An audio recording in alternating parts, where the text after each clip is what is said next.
Hello යාළුවනේ අපි යන්නේ අපේ වැවගාව තියෙන අවුරුදු උත්සවයට. එහෙනම් අපි ගිහිල්ලා බලමු. එහෙනම් ජයවේවා.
එල්ලේ ගහන්න හරියට ගහන්න ඕනේ. නෑ ලේසි නෑ. නෑ හිත මෙහෙට හරහට ගහන්න බෑ පුතේ කෙලින්ම ගහ ගන්න ඕනේ. ඔය ලේසි නෑ මේ වටු ගෙඩිය පටලව ගන්න එපා. ෆයින් ගහුවා. ෆයින් ගහුවා නේද? ගන්න පස්සට. පස්සට ගන්න. ඔන්න බලන්න වසරක බලන්න ෆයින් ගහන්න බෑ අයින් කරනවා. හරි. සාරුද වැඩේ මාර ජීවත් කරලා ප්‍රැක්ටිස් කරනවා. අත්තර වරේ. හරියට. එබවුට නියුටන් වැඩිල්ලේ. මේ ලංගන්නේව පොඩක් ඈතෙන්න සතිය ඈතෙන්න වෙන අක්ෂර ප්‍රැක්ටිස් කරලා ආවේ. අක්ෂර කොහොමද ගෙදරදී මේ වැඩේ ප්‍රැක්ටිස් කරලා තියෙනවා. ප්‍රැක්ටිස් කරලා අද ටාර්ගෙට් එක තමයි කරේ. තරක් කරන්න ඕනේ හරි පොඩක් කාර වැඩේ අතාරින්නේ. ඔය සුදු පාට යාට පස්සට. අනේ වයිබුදේ පස්සට යන්න හැටියෝ. අයින් වෙන්න පස්සේ අයින් වෙලා ඉඳ ලං වෙන්න එපා. ඔව් මම කියන්නේ පොඩි කොල්ලෙක් ඉස්සරහට එනවා. කොළපාර සර්ට් ඉස්සර. අහේ අයින් වෙන්න ආවම රොසීනි. එනවා අයින් වෙන්න ඔන්න වඩිවා ඔලි පොඩේ. යාට ආයක පාර ඉස්සරහට ආවා. පළවෙනි ඉස්සරහට ආවා. අපේ ගාන බෑ. අයින් වෙන්නකෝ. ඔය ළඟින් අයින් වෙන්නකෝ අපේ අයිනේ කියලා දෙයක් අහන්න නැත්තේ. ඔක්කොම ආවෙන්න.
මගේ දරුවෝ මාව පාරට දැම්මා.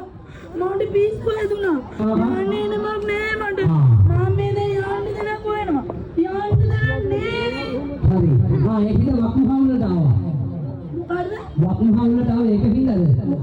වක්මහවුල අවුරුදු උත්සවයේ අපේ අප්සරයක් කරන අවුරුදු උත්සවයට ආවේ හින්දා වෙන්නේ නැති ඔයා. පස්සේ කරනවා. අප්සර අර YouTube channel එක ආරේ ක්‍රියේෂන් එකේ. ඔව්. ආ. මට කවුද?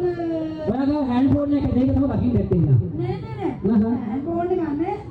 නිකන් ආවා මේ දැන් තිබුණට. ඒකට මම දැන් නටන්න සින්ද වෙලා තියෙන්නේ කියන්නේ නෙමෙයි.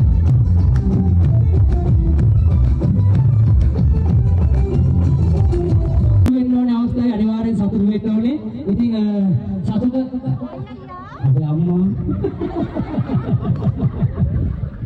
එතන බරණයි හරියන්නේ නැහැ කොහොමද? ඕන දෙයක් කාලේ මේක වීඩියෝ කරලා දාන්න නම් එපාවට හරිද? ඔය කෙනෙක් යාව මාවල් හන්නේ බා.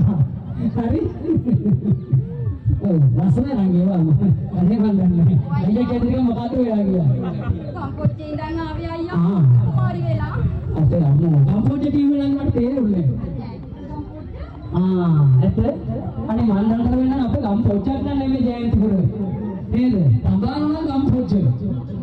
අයියා මෙහි අවුරුදු 30ක් නැද්ද අයියා? තිබ්බනන්නේ. අනේ අවුරුදු කුමාරි නැද්ද අයියා? අවුරුදු කුමාරි කියනවා නංගි. අන්නකෝ අයියා. ඔව් අහන්න කියන්නකෝ යා. මම මේ කම්පොච්චේ තේන්නේ. ඔව්. දෙන්නේ නැත්නම් නටලා අයියා. ඔයා මේ කම්පොච්චේ ආවේ නැටුමකින් තේරිලාද? මරුවට ආව හොඳේ. හරි. ඔයා කම්පොච්චේ එක මයික් වල ලං කර ගන්නකො තාම. ඔව්. නටන්න ආස මෙයාගේ ආසල බලන්න ඔය කට්ටිය ආසද? ඔය මයික් වල ළඟට ගන්නකො අප්පා. පොඩ්ඩක් ඇහෙන්නේ ඔයා කියන එක. හරියට ගන්න අප්සර. හරි වගේ නේ. ළඟට ගනි. හරි.